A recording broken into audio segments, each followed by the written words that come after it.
Alrighty guys, in today's video we're going to be looking at the mirror feature within FlexiPRINT. But before that, let's have a quick intro first.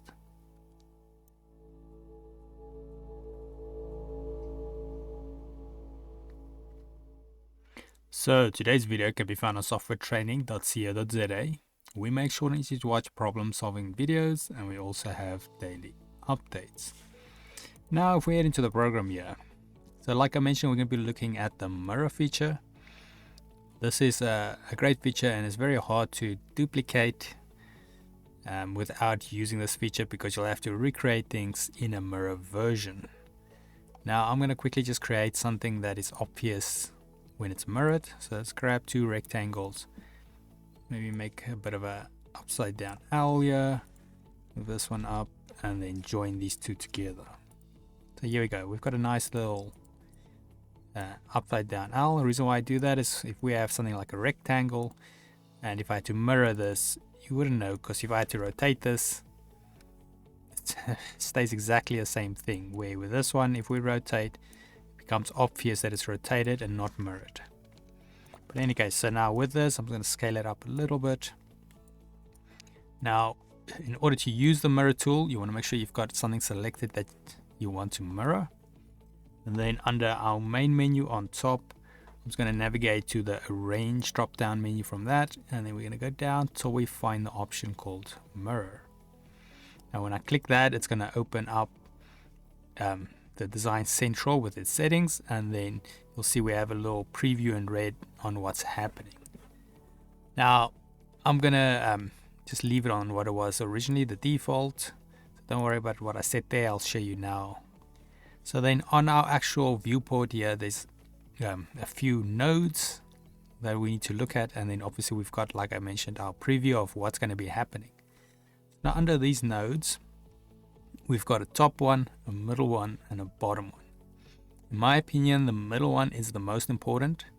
So if I have to left click that, hold and drag, you can see we can choose how far this mirror is going on the horizontal plane. So we either put it this side or that side. Then what the top and bottom is going to do, it's going to become a form of a rotation. So if I had to select this point, the bottom point, it's going to rotate it around the top point. So let me just show you. So I'm going to click that, and there we go. We've got our mirror rotating around the top point. So this is a great way if you want to do kind of like a horizontal or, a vertical mirror, seeing that you don't have the option. So what you'll do is you'll use these points to rotate it. Now keep in mind, you can also constrain the rotation like we did before. So if you keep shifting, then you'll see there's a 45, and there we go, we've got a full 90. So you can quickly choose where you want it. So let's say you want to mirror it on top, then you can rotate it, then let go, then click the middle one again and move it to the right location. Likewise, you can also rotate it from the other point. Or what you can do is I can select one point and then move it somewhere and then rotate the other one around that point. That's all a little bit complex like that, but I would say the most important is if we go to mirror again, so main menu, arrange, mirror, is that the middle one will set how far away the mirror is, and then keep in mind the one point rotates around the opposite point. So if you start top, we'll rotate around the bottom point, and likewise bottom around the top. And then with this one, it's very handy, keep shifting and constrain it. Gives you your best results. Then if you like that, make sure you press enter or the little right mark here on the Design Central panel, and that will confirm it for you. And as you can see, it's now mirrored our shape.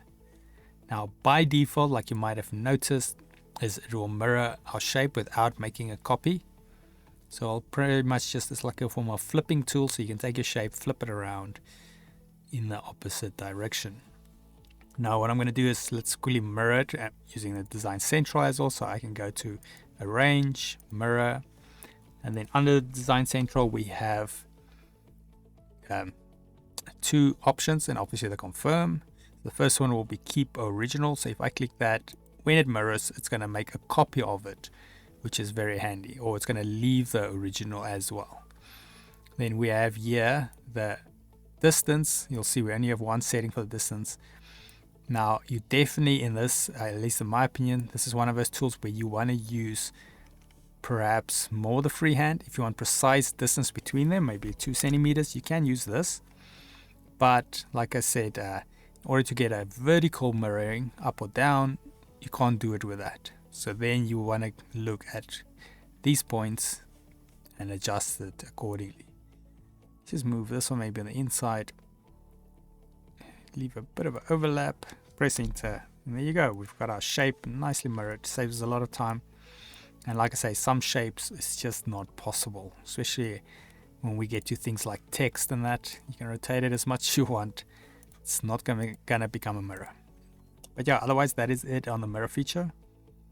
A quick recap: we got the freehand mirroring that we can do, and the one on the design central. But in my opinion, like I said, use the freehand combined with the design central. And to locate it, main menu, arrange, mirror. Yeah, otherwise in the meanwhile, if we head here to softwaretraining.co.za, you guys will notice we've got a variety of different softwares we do cover. And you can also isolate your search here on the top right. If you do not, however, find the training videos you're looking for, just simply go here, request the training video, fill in the mini form, and then we'll do our best to try and make that for you. But otherwise, thanks guys for watching, and cheers.